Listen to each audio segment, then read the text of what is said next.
healthy with proper diet and exercise so you can make your best life a reality. Let's make things happen in 2026. Mag-Enervon C Plus na. Try po natin, baka pwede na po ulit dumaan dito sa Chaong Interchange. Ito po yung ginagawang SLEX TR4. Oo nga, may sign na, may signage na, pwede na. Ewan ko, baka naman para sa mga trabahador dito. Ayan.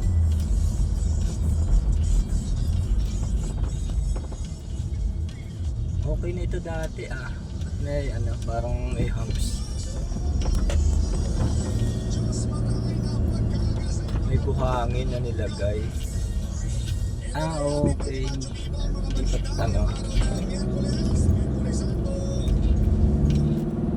ayan mga idol, napakaganda rito.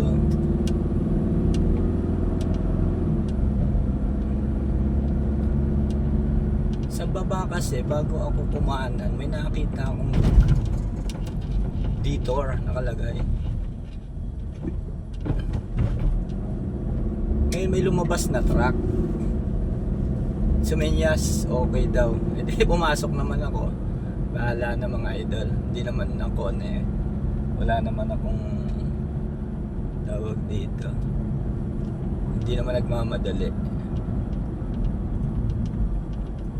Okay din dito. Kahit saan.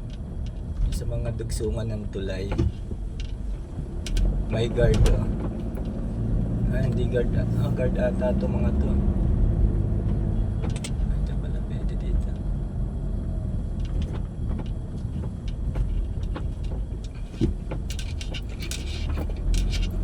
May tricycle. So pwede na. Pwede na talaga. Ito yung nilalagyan nilang buhangin.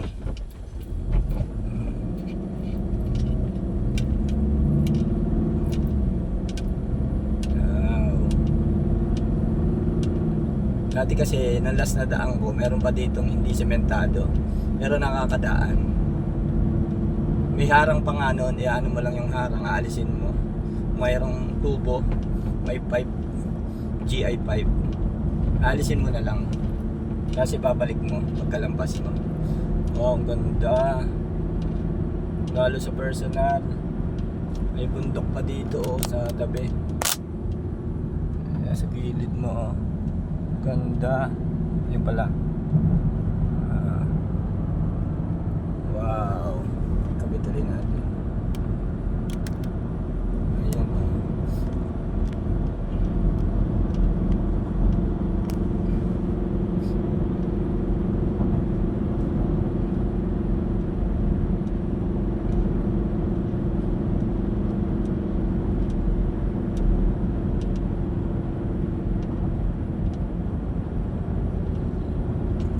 Nagbe-briefing sa gitna ng kalye.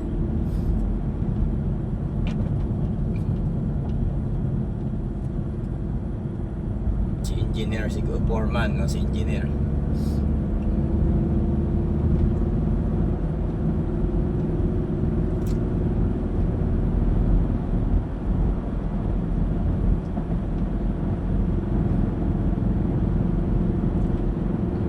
Balo ko kasi dumaan kanina mga idol sa bypass ng San Pablo, Alaminos. Titingnan kasi pag pa Lucena, pag dinaretso ko yung Alaminos San Pablo bypass, andun pa rin yung no entry. Kailangan mong kumaliwa palabas ng bayan ng San Pablo. Pero para napansin ko pag galing south papuntang Alaminos, papuntang Santo Tomas, pag pumasok ka dun sa bypass ng sa bypass ng San Pablo, Alaminos, yung no entry na yun, siguro no entry lang pag pa south, pag pa north ka, punta kang Alaminos galing San Pablo, pwede. Baka isa akong palagay lang, baka one way lang, oops, pasensya na po, tumungo. Magilid. So nakatipid ako ng ilang oras saka sa diesel.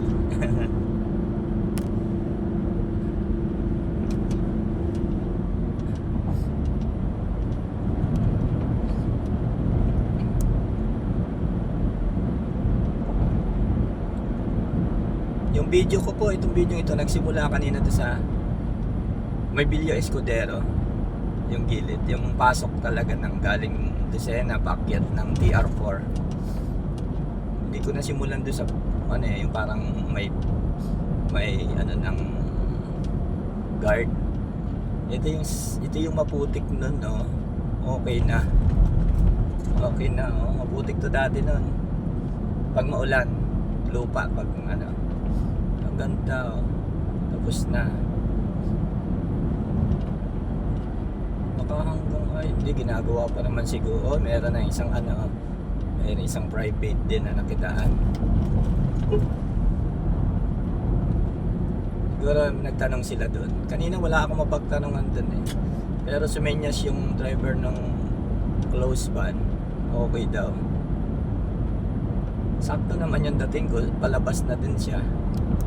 Siguro galing siya dito. Palusena. Pa-south siya. Yung parang nakita niya na nag-aalangan akong pumasok. Ayun. Pero pwede raw. Ayun. May tali. Ay, binubuksan niya. Nila. Salamat. Okay na? Pwedeng dumaan na talaga? Hindi pa sir. Hindi pa talaga? Siguro wala pong bantay sa kabila. Wala eh. Gusto nga ako magtanong doon kanina. Wala mapagtanungan. Baka kasi nasa toolbox pa rin. Ah. Toolbox kasi sila sir. Kaya wala. Tuloy-tuloy ako ito. Pero bawal pa rin sir. Bawal pa rin ano. Salamat sa update. Okay, thank you. Ayun.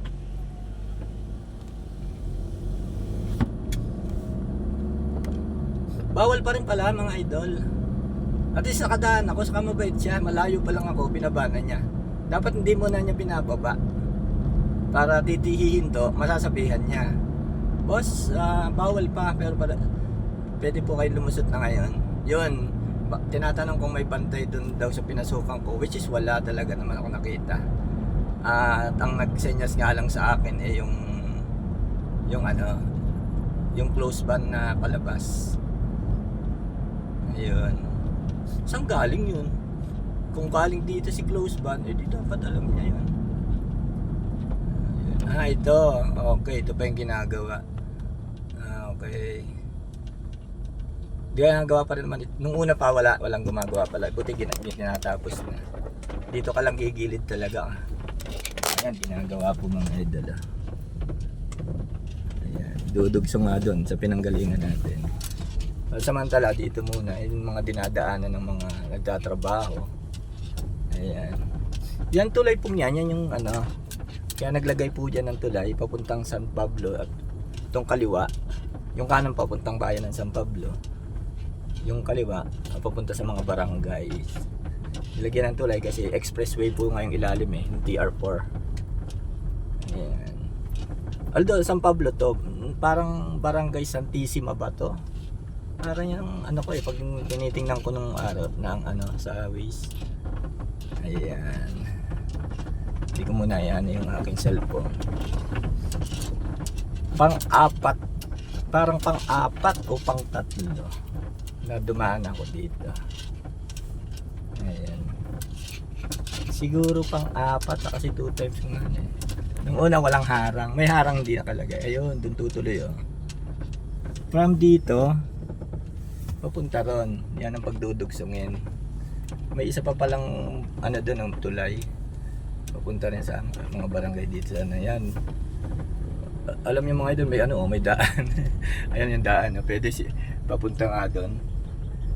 Pwede akong pumunta doon eh. Pero kasi nahihiya ako. Pero sayang din. Dapat pala tinaray ko. Yan, nandito kumaliwa po tayo, barangay road to. Hindi ko lang alam kung anong barangay ba. Parang meron doon nakalagay ah.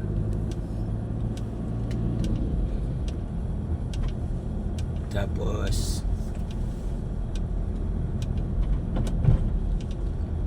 ganda. Talagang sementado ng lahat. Yan na lang yung ano, pagdudugsungin na lang yan. Yun pinapriority nila yung tulay kasi pag dadadaanan na yung ilalim, yung mismong TR4, walang dadaanan itong mga to, itong mga yan, itong mga papunta sa kanyang barangay, mga lokal.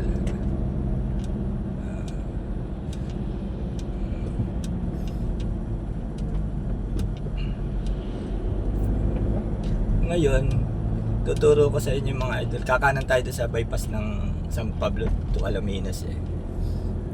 Yung may sarado pag pa Lucena ka. Pero parang alam ko pag galing Lucena o galing South.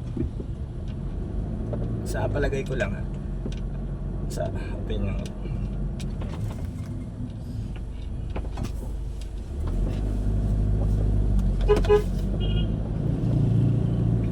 Palagay ko lang baka yung galing South eh, pwede nang ano, naka one lane siguro.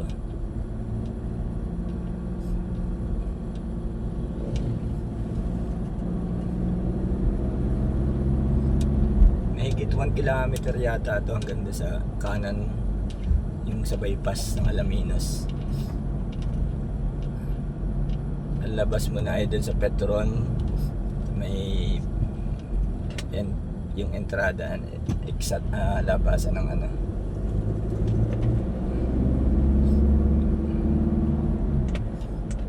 Hindi ko mapapasa sa messenger to, ang haba ng video kung ilang minutes. Baka padaanan na. Ano to? Okay na. Hindi pa pala. Ayun oh. Pero parang ano, yan oh, baka pwede palabas kasi may bakas ng iba yung bakas ng ano oh, walang papasok, puro palabas. Pwede siguro nga pag sayang, dapat pala hindi na ako TR4. Nakuha ko sana, baka pwede na, hindi na nata-traffic pa Manila pag sa San Pablo.